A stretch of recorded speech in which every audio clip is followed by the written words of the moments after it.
페라리 아부다비 자유연습이 밀 이를 어떻게 했는지 보러 가봅시다. 물론 랜도 노리스와 맥스 페르스타펜에 대해서도 이야기해봅시다. 시간 기록, 텔레메트리도 모두 살펴보죠. 왜냐하면 분석할 흥미로운 데이터가 많거든요. 아서 르클레르가 FP1에서 사용한 페라리의 새로운 핸들, 이 영상에서 모두 함께 봅시다. 시작하기 전에 포뮬러 1과 페라리 관련 영상을 놓치지 않도록 좋아요, 구독, 알림 설정을 잊지 마세요.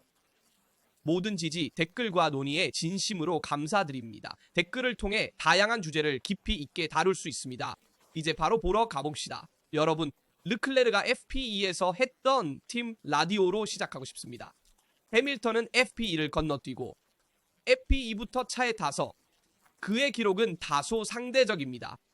자유 연습을 건너뛰었기 때문에 이는 랩타임에 큰 영향을 줍니다. 자, 이제 르클레르가 브라이언 보츠에게 뭐라고 했는지 살펴봅시다. 우리는 정말 느려요. 우리는 정말 느립니다. 네, 우리는 29.7을 기록했어요. 그 후 르클레르가 말하죠. 차가 그립이 전혀 없는 것 같아요. 정말 믿기지 않아요. 이걸 이해할 수가 없네요. 결론적으로 르클레르는 페라리 내 상황에 대해 상당히 부정적입니다.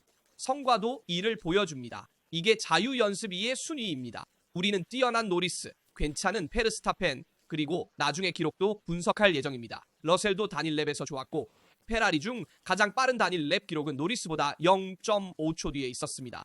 즉 르클레르의 시간은 소프 타이어로 기록한 노리스보다 0.5초 느리고 해밀턴은 무려 14등입니다. 하지만 가장 이상한 점은 실시간 기록과 모의 경기 기록을 보면 페라리가 평균적으로 메르세데스보다 더 빠르지만 페라리는 랩타임에서는 엄청난 어려움을 겪고 있습니다.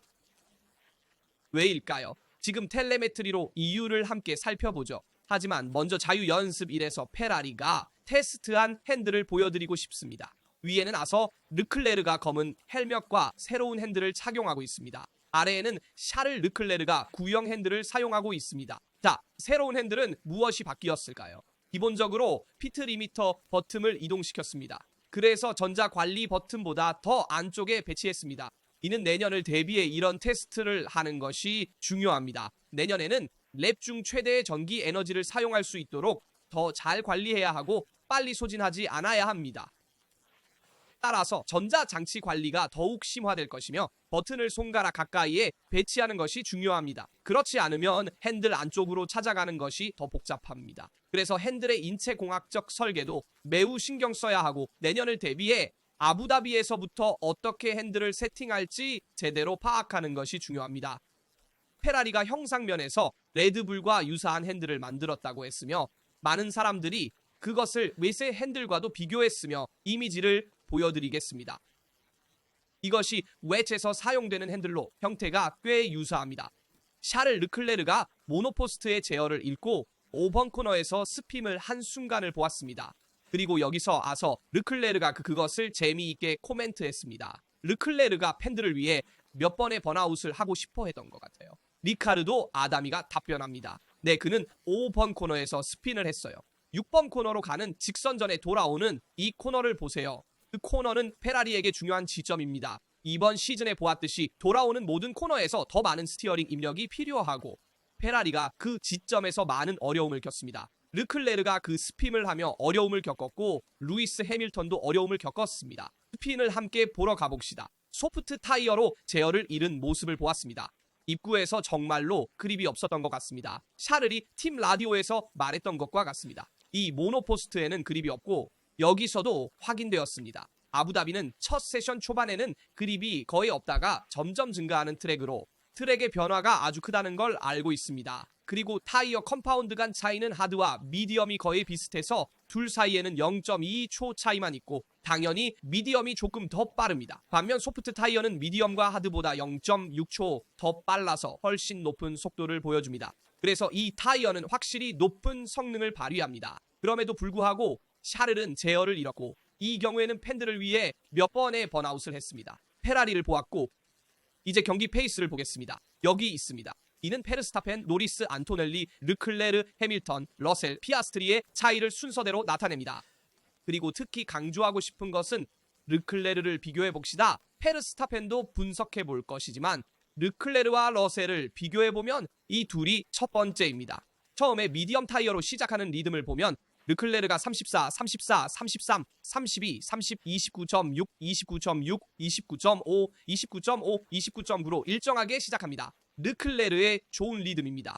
페라리는 경기에서 잘하고 있다고 생각해요. 지난 경기를 보면요. 물론입니다. 지금 페라리의 주요 문제는 예선 리듬이라고 생각해요. 소프트 타이어로 정말 고생했죠. 르클레르의 실수가 그 타이어로 나온 게 사실입니다. 경기 리듬은 나쁘지 않아요. 러셀이 33, 4.3, 29.7, 29.9, 29.9, 30.0, 30점을 기록한 메르세데스를 봐도요. 결국 러셀이 르클레르보다 약간 더 높은 페이스를 보여줬습니다. 러셀이 예선에서 더 빨랐음에도 불구하고 말이죠. 그리고 베르스타펜과 노리스의 비교를 살펴보고 두 번째 자유주행에서 노리스가 베르스타펜의 팀 동료에게 불평했던 작은 문제도 살펴보겠습니다. 함께 논의해봐야 합니다. 먼저 베르스타펜의 리듬을 봅시다. 34.32, 29.9, 20.7, 29.5, 29.5, 29.4, 29.2, 29.2, 29.2, 29.2, 29.3, 29.3, 29.5입니다. 베르스타펜은 미디엄 타이어로 약 17바퀴를 돌았고 많은 바퀴에서 29초대를 기록했습니다.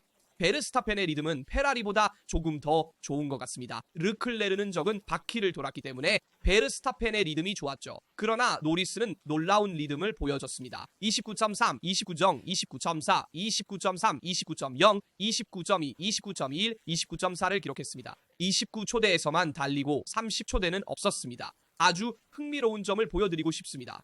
텔레메트리 데이터를 보면 베르스타펜이 경기 리듬에서 약간 숨기고 있는 것 같습니다. 지금 보여드리겠습니다. 이것은 베르스타펜, 노리스, 르클레르, 러셀 간의 바퀴 비교입니다. 예선 시뮬레이션 빠른 바퀴들이죠. 이상한 점은 없고 모두가 대체로 올바른 선을 가지고 있습니다. 베르스타펜은 최고 속도에서 매우 빠릅니다. 가장 높죠. 페라리는 중간 거리 커브에서 약간 고생하고 마지막 섹터에서도 좀 더 느립니다. 특히 르클레르는 마지막 커브에서 고생하죠. 아래 델타를 통해서도 볼 수 있습니다. 이상한 점은 없고 모두 정상이네요. 맥라렌은 마지막 섹터에서 매우 빠르고 최고 속도에서는 좀 더 고생합니다. 유일한 이상한 점은 베르스타펜이 브레이크를 밟고 가속 페달에서 조금 일찍 발을 떤다는 점입니다. 브레이크 사용은 동일하지만 가속 페달을 일찍 떱니다. 이것이 유일한 이상한 점입니다. 하지만 베르스타펜과 노리스의 경기 리듬을 보면 제가 말씀드렸듯이 베르스타펜은 노리스보다 많은 바퀴를 돌았고 당연히 돌린 바퀴 수의 영향을 받습니다. 그러나 비교를 보면 베르스타펜의 몇 바퀴와 3바퀴, 노리스의 2바퀴를 가져왔습니다. 여기 보세요. 베르스타펜의 3바퀴와 노리스의 2바퀴 비교는 이상합니다. 노리스는 경기 리듬 내내 항상 일정한 속도로 가속 페달과 브레이크를 동일하게 사용합니다. 유일하게 다른 점은 마지막 바퀴에서 노리스가 첫 번째 섹터에서 훨씬 더 빠르게 달렸다는 것입니다. 이는 그가 타이어 관리를 아주 잘했다는 신호고 그의 시뮬레이션 마지막 바퀴가 그 보라색 라인입니다. 속도가 매우 높고 관리가 적습니다. 이러한 경기 리듬이 너무 한계까지 몰아가지 않았다는 증거입니다. 노리스는 특히 타이어를 많이 관리했고 그 경기 리듬에서 많이 밀어붙일 수 있었습니다. 하지만 가장 이상한 점은 베르스타펜의 경기 리듬입니다. 여기 보면 호텔 지역 입구 앞에 있는 12번 커브 모든 구불구불한 기술적인 부분에서 베르스타펜이 노리스의 시간보다 훨씬 일찍 속도를 줄입니다. 보라색과 주황색 선은 노리스가 브레이크를 더 늦게 밟는 것을 나타냅니다. 반면 베르스타펜은 늦게 브레이크를 밟지만 가속 페달을 먼저 줄입니다. 그래픽과 텔레메트리에서 잘 보입니다. 타이어 마모 때문일 수도 있습니다. 숨기려는 선택일 수도 있습니다. 베르스타펜과 르클레르의 비교를 보면 베르스타펜이 경기 리듬에서 많이 속도를 줄이는 것을 볼 수 있습니다. 입구에서 얼마나 있는지 보세요.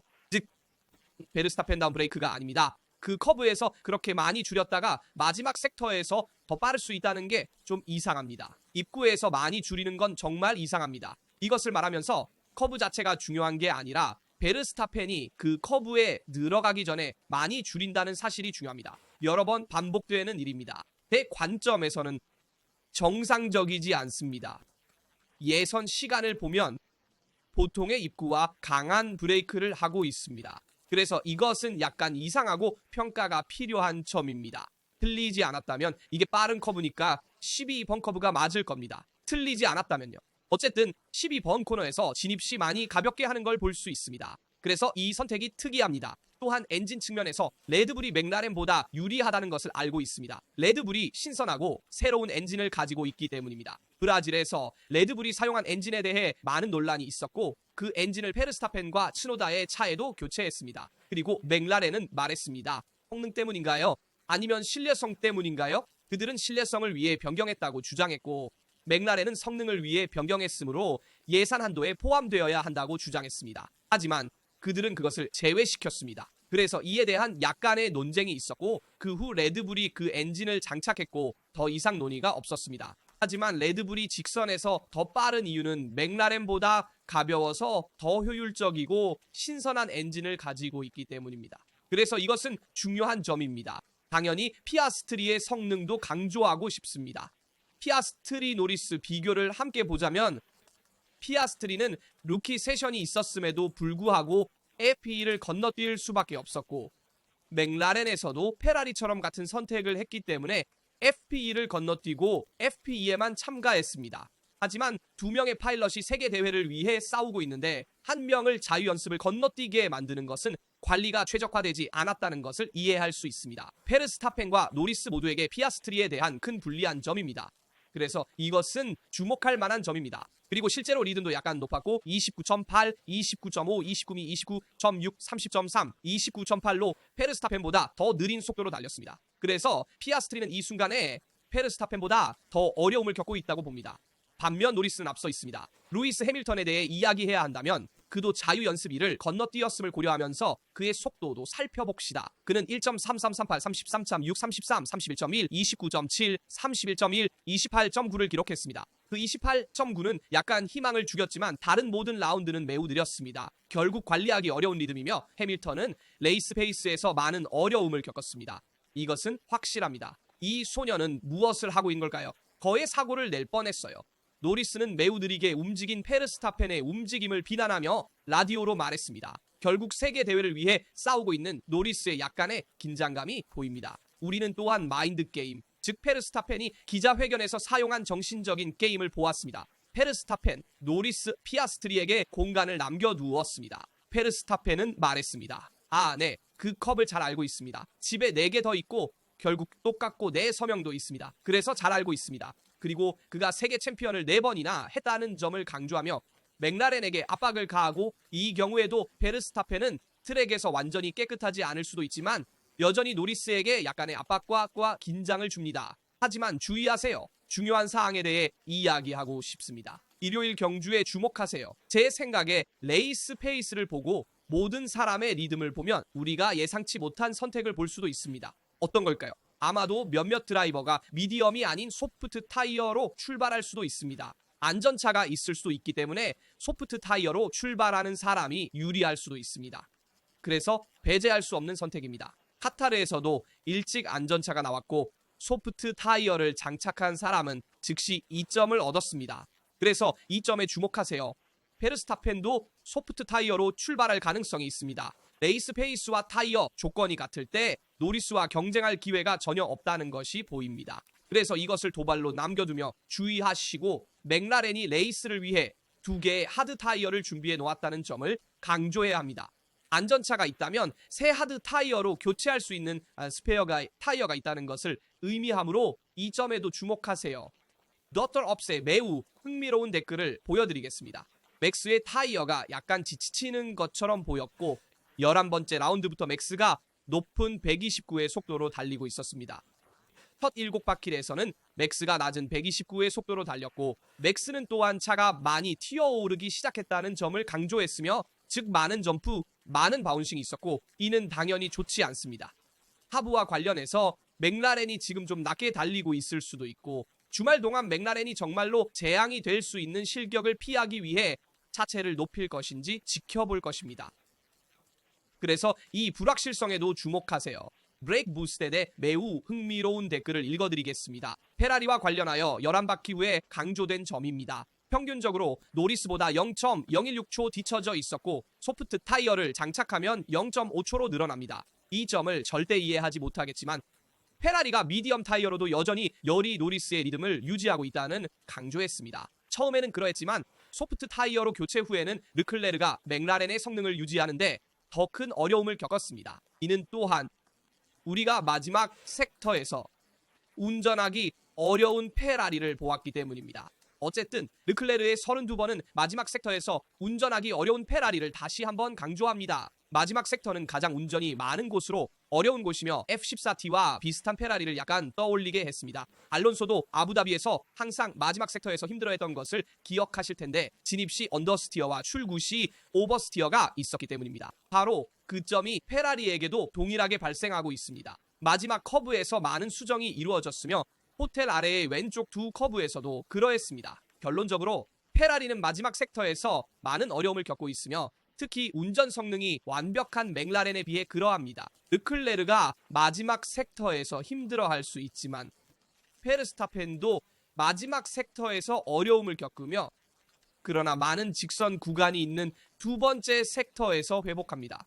두 개의 매우 긴 직선이 있는 블루 구간을 보시면 레드불이 매우 효율적이며 높은 속도를 보장하는 것을 알 수 있습니다. 따라서 레드불은 마지막 섹터의 약점을 가지고 있지만 다른 강점을 가지고 있습니다. 그러나 페라리는 두 번째 섹터에서도 손실을 보며 속도와 운전 성능 모두에서 손실을 봅니다. 이는 페라리의 주요 문제 중 하나이며 이번 시즌 동안 페라리가 진정한 강점을 가지지 못하고 어려움을 겪는 것을 보았기 때문에 매우 아쉬운 부분입니다. 예선이 매우 중요할 것입니다. 여러분, 왜냐하면 만약 한 드라이버가 실수를 한다면 특히 일요일의 경기가 바뀔 수 있기 때문입니다. 따라서 예선에서 실수를 하지 않고 완벽하게 해야 하는 주인공들에 주목하세요. 여러분의 예상도 알려주세요. 항상 말씀드리듯이 좋아요, 구독, 알림을 설정하여 채널의 모든 비디오를 놓치지 않도록 하세요. 라스타의 이곳에서 모든 것이 끝났습니다. 다음 비디오에서 뵙겠습니다.